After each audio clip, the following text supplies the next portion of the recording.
Welcome to More Than Mindfulness from the Utah Mindful Living Foundation. So last week was National Women's Day, and we took a day to celebrate the power of women and the impact that women are making in this world.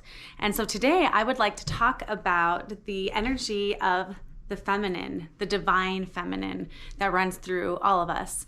So first, I just want you to kind of think about what you might consider as a masculine energy and a feminine energy. And even as we explore these two ideas, I'd invite you to think about how the masculine and the feminine manifests itself through nature, because nature is one of the best archetypes and symbols that we have to understand the divine, to understand the way things are. So to start to differentiate between masculine and feminine energy, you might even start to observe and notice how masculine or male body is different than a feminine or female body. And some of the ways that we're built differently are that men tend to be more muscular, more rigid or structured. They tend to be harder. They carry less body fat on average. Men tend to think more logically, be more about problem solving and efficiency, productivity. The male is an outward energy, right? So males tend to be more concerned and aware of things on the external and interested in managing and understanding and optimizing things as they externally happen. The feminine energy, or the female, if you think about a feminine or female body, females have a higher body fat percentage. We're a little softer, okay? We are more curvy, more flexible. This is something we see in our movement classes. The men really excel at weight and resistance training, things like push-ups or pull-ups. But women definitely excel and outperform the men when we're talking about flexibility and different postures in yoga, or who has their splits, right? So women tend to be more flexible, more flowy, and able to bend. Yes? Another thing that is female is this inward, right? The male is outward, the female is inward. So the feminine energy tends to be more about what's happening inside, this intuitive, flowy intelligence. The feminine energy is typically more emotional, has a higher emotional intelligence. Okay? So in nature, some feminine and masculine archetypes that can help us understand the flow of these two energies is masculine energy would be something like a mountain or cliffs or the rigid structures of the earth that give us this solid foundation that we can build on. And the feminine energy, the archetypes would be something more like the ocean that's really flowy and dynamic and creative and moving, and it's got a lot of depth to it and a lot of movement. All right, so this is more this feminine divine energy. So first today, I just kind of want you to kind of consider the two sides of masculine and feminine energy, and just for a moment, consider which list you feel most comfortable with, which you identify most with, understanding that every human being has both masculine and feminine energy as part of what makes us who we are. Being male or female doesn't mean that we are exclusively have access to the masculine or feminine energy. So which traits kind of resonate most with you? And you might even just take a moment and consider the way these traits impacts the way you define yourself as a man or a woman. And then I want you to consider, how do I define myself? And is that more about the roles I play, or is it more about who I am? And kind of the innate pulls within my being. And to illustrate what I mean by this, I'll just share some personal experience. So I grew up, and in my family, I was the oldest daughter. And as the older I got, the more I tended to find power and find my sense of self and my worth through more of these masculine roles and this masculine energy. I became really good at achieving, really good at performing, really good at organizing and producing this in this external way. And that was really, really heavily validated. And I became pretty perfectionistic and rigid in some ways, definitely rigid around my food and diet and my appearance. I became rigid around my achievement, my grade point average, things that were these external measures for me to gain power in the world. And I felt really comfortable there, and I felt really successful there. And so the older I got, the more of an adult I became, the more I started to live on this masculine side of my energies. And then I hit a point in my life where my whole life flipped upside down, and I was faced with a major trauma in my marriage. And this trauma especially was impactful because it impacted my roles as a woman and the way I defined myself as a woman. It defined my perceptions of self around wife, around mother. And that hit me so at my core that it became really difficult for me to see myself as anything but a failure in life, as like the totality of who I was, because it appeared that I had failed in these roles. And in the face of that failure and that trauma and that sense of self being really just shattering at my very center, my energy absolutely flipped. All of these things that I had been doing to maintain this sense of self and this sense of power and this sense of success in the world, these masculine things, that part of me just absolutely crumbled.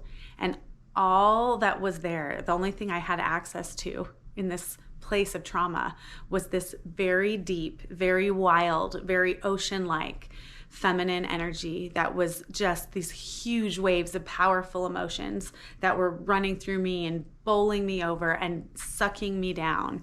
And I felt completely powerless to this wave of feminine energy, to this emotion, this powerful, powerful emotions that were completely knocking me off my feet and off my sense of stability.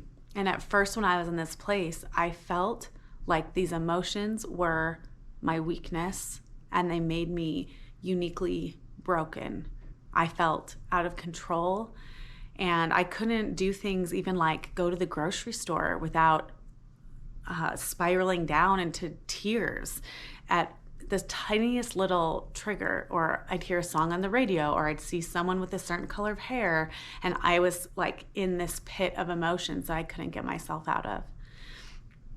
But over time, what happened to me was a really magical, beautiful thing. I was able to find a community and find these tools, these mindfulness tools that helped me start to reframe what I was experiencing. And instead of seeing these emotions and this sense of powerlessness as a weakness, as evidence of how broken I was, I began to see these emotions as my teachers. And I began to allow them to teach me. And what I found was that if I could accept and embrace and just relax into and feel the emotion that was there, it had this really incredible and beautiful capacity to teach me things that were entirely inaccessible to me from my logical mind. And learning from these emotions was a very embodied experience. So I would start to be able to recognize when my heart started beating and my breath started getting shallow, and I could start to feel, I could start to name what was happening. I could start to say, fear, this is fear. I'm experiencing fear. And I could feel it in my body, and I could know it in a very embodied way. And when I was in that space, if I followed the fear, if I gave it space to be what it was, and I allowed it to teach me, that fear was like a trail, a thread that led back to the things in my life that I was desperately trying to control, that I needed to surrender to a higher power, that I needed to let go of, to be able to find a place of peace in my life and align myself with the flow of life. I learned to feel and know anger and feel the fire in my belly and the red fire that would like rush into my neck and my throat and my face. And I could feel the anger, and I could feel the energy that came with that anger. And if I could sit with that anger, and if I could allow it to be there, and if I could feel it, it would teach me. It would show me the places in my life that I had let myself be taken advantage of. The places in my life where I had transgressed against myself because I was unwilling to hold a boundary, to use my voice, to say no, or even to say yes. My sadness. There was so much sadness and so much grief. If I could be with my sadness, if I could allow it to be there, if I could allow my body to fill with the sadness and know what it meant in every cell of my body to be full of so much sadness, that sadness eventually could allow those things that I cared about the most deeply and that were most precious to me to rise to the surface. And even in that space of perceived loss, I could find and understand how beautiful it was that I had the courage to care that deeply about something, to love that much. So through my trauma, through this tipping of my life completely upside down, I learned to understand and trust and embrace the power of this feminine divine that lives in me, and began to see really clearly the value of this ocean, this wild, creative, powerful ocean that operates so differently in me than this masculine energy that understood everything up here and wanted to put everything in a box and wanted to make everything make sense and solve the problem and move on. This feminine divine was something completely different, but that was teaching me and moving me into a space that I could never have reached with only my masculine side. So today, in celebration of the feminine, I want you to, if you feel comfortable, just close your eyes and take a deep breath. And just see if in your breath, in your body, you can connect to this part of yourself and feel the power that's there.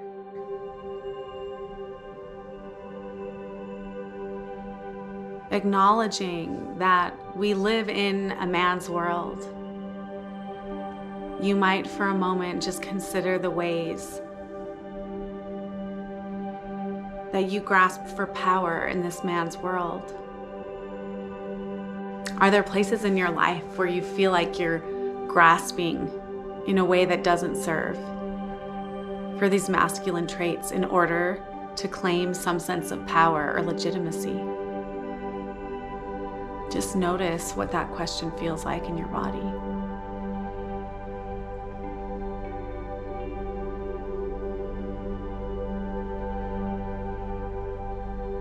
And consider if there are places in your life where your feminine power is dismissed, repressed, overlooked, minimized, brushed off.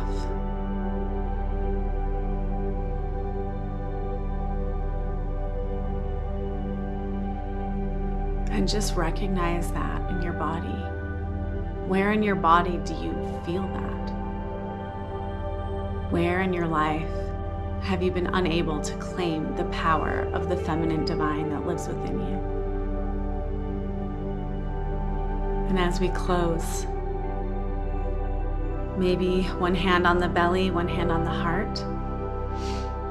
Deep breath in. And I want you to say with me, because I feel it. Because I feel it. Because I feel it.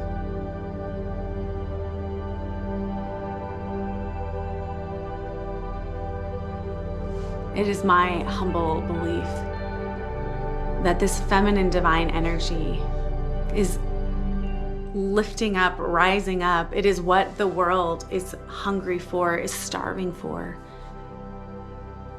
To find a new way of leading in the world, of being in the world, that is more in tune with compassion, that is able to lead with softness, that is able to know the next step because it feels right as much as because it makes sense.